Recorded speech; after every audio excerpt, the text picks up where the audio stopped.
Just give me a brief history of like the standing waves. Okay.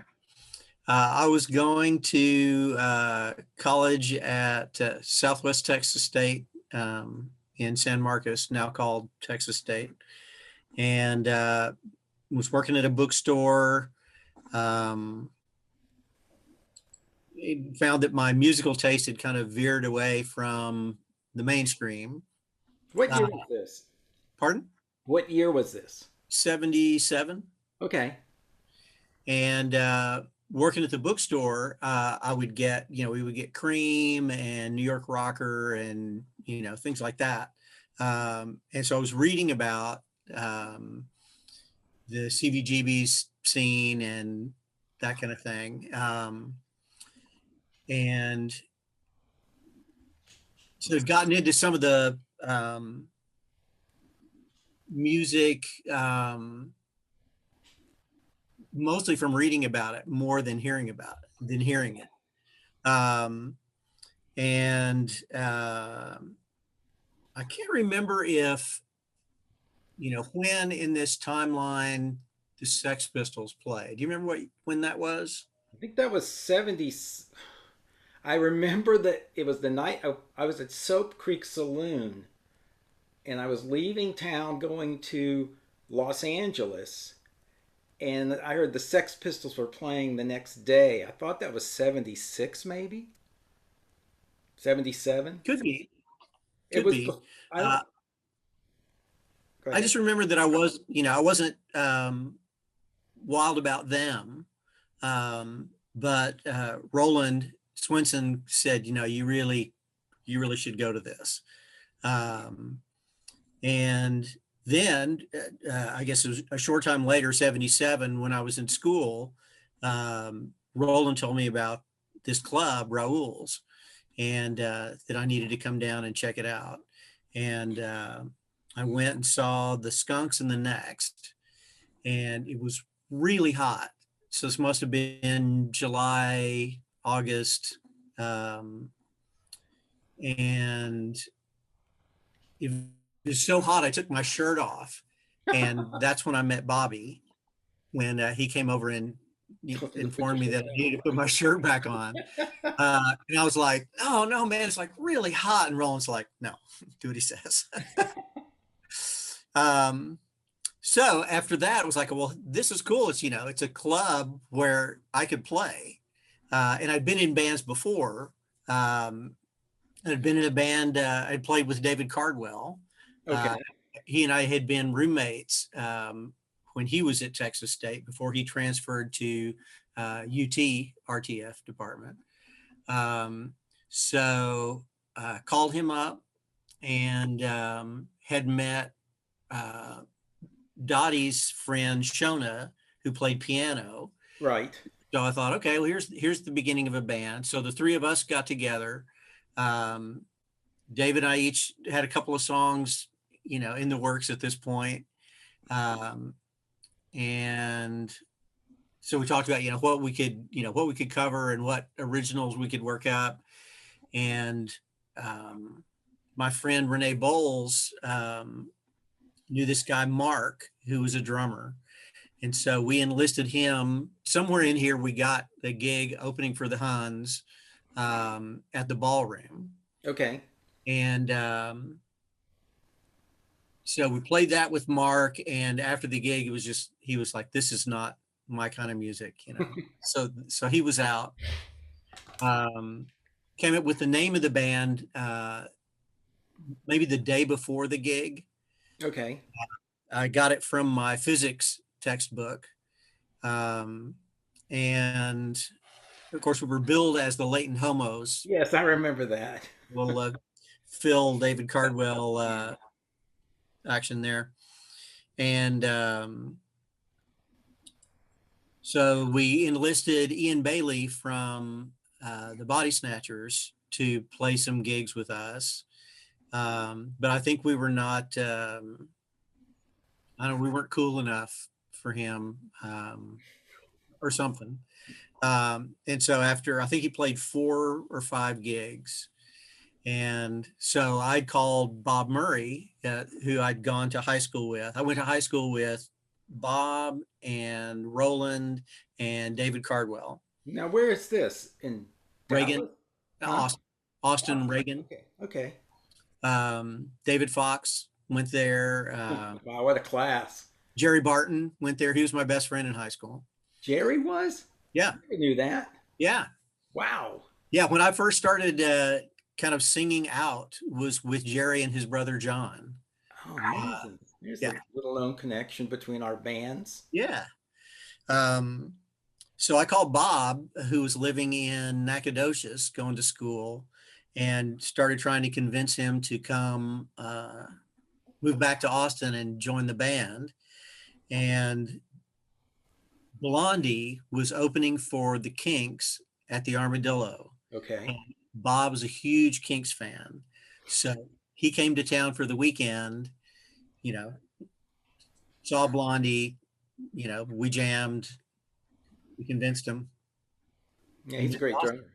Yeah. And that's how the band got started.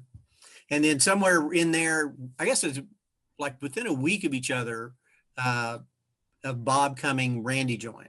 Now, how did Randy get involved? I think from an F Systems either rehearsal, I was like not cutting it as I was not enough of a guitar player. So we asked him to play. Because he lived around when I lived on, God, can't even remember the name of the street, but he lived around the corner with his girlfriend. The blonde. Is that off?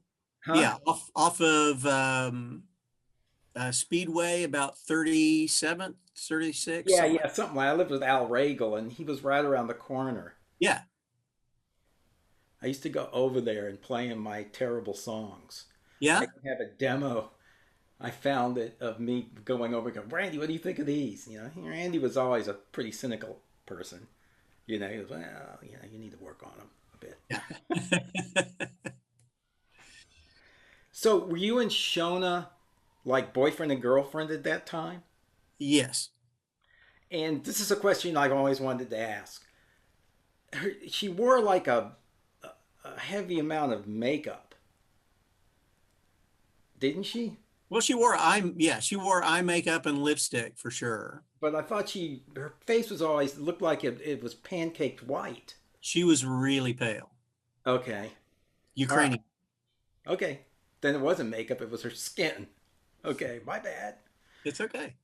So she may well have accented that for dramatic effect. She was, you know, not above some dramatic effect. When was the first time the band played Rauls?